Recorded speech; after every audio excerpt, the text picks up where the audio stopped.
പ്രിയമുള്ളവരെ, കഴിഞ്ഞ പ്രാവശ്യം വിശദമായിട്ടുള്ള ഒരു ക്ലാസ്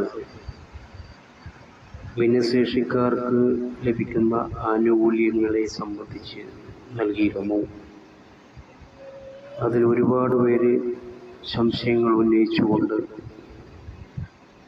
സ്നേഹപൂർവം പദ്ധതി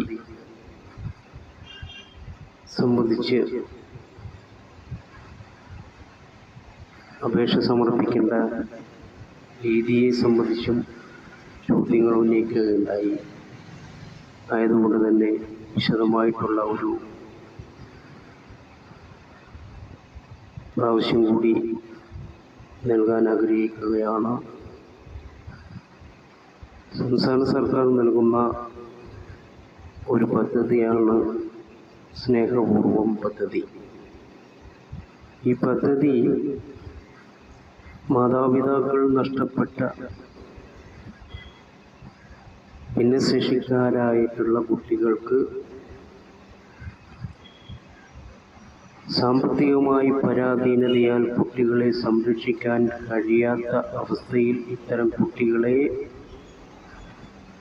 സ്വഭവനങ്ങളിൽ അല്ലെങ്കിൽ ബന്ധുഭവനങ്ങളിൽ താമസിപ്പിച്ച് വിദ്യാഭ്യാസം നൽകി സമൂഹത്തിൻ്റെ മുഖ്യധാരയിലേക്ക് കൊണ്ടുവരിക എന്ന ഒരു പദ്ധതിയാണ് സ്നേഹപൂർവം പദ്ധതി. പ്രതിമാസ ധനസഹായ പദ്ധതിയാണ്.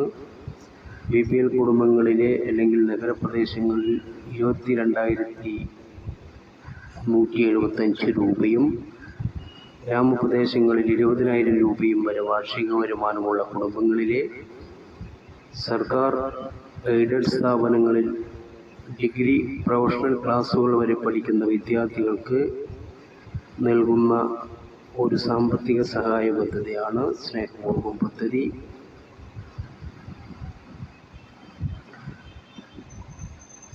പ്രതിമാസ നിരക്കിൽ 5 വയസ്സിന് താഴെയുള്ള കുട്ടികൾക്ക് LKG മുതൽ UKG വരെ സർക്കാർ സ്ഥാപനങ്ങളിൽ പഠിക്കുന്നവർക്ക് പ്രതിമാസം 3,000 രൂപയും 6ാം ക്ലാസ് മുതൽ 10ാം ക്ലാസ് വരെ പഠിക്കുന്ന കുട്ടികൾക്ക് പ്രതിമാസം 5,000 രൂപയും 11ാം ക്ലാസ് മുതൽ 12ാം ക്ലാസ്സുകളിൽ പഠിക്കുന്ന കുട്ടികൾക്ക് പ്രതിവർഷം 75,000 രൂപയും ഡിഗ്രി മുതൽ പ്രൊഫഷണൽ കോഴ്സുകൾക്ക് പഠിക്കുന്ന കുട്ടികൾക്ക് പ്രതിവർഷം 10,000 രൂപയും സർക്കാർ എയ്ഡഡ് സ്ഥാപനങ്ങളിലെ കുട്ടികളാണ് ഗുണഭോക്താക്കൾ എങ്കിൽ അതാത് വിദ്യാഭ്യാസ സ്ഥാപനങ്ങളിൽ നിന്നും ഓൺലൈനായിട്ട് അപേക്ഷ കൊടുക്കണം. അല്ലാത്തവർ ജില്ലാ സാമൂഹ്യനീതി ഓഫീസർക്ക് അപേക്ഷ സമർപ്പിച്ച് ആനുകൂല്യങ്ങൾ കൈപ്പറ്റാൻ ശ്രമിക്കണം. അതാണ് സ്നേഹപൂർവം പദ്ധതിയെ സംബന്ധിച്ചിട്ടുള്ള ഒരു വിവരണം. എന്തെങ്കിലും സംശയങ്ങളുണ്ടെങ്കിൽ പാലക്കാട് ജില്ലാ സാമൂഹ്യനീതി ഓഫീസുമായി ബന്ധപ്പെട്ട് കഴിഞ്ഞാൽ വിശദമായിട്ടുള്ള വിവരങ്ങൾ തന്നെ ലഭിക്കും.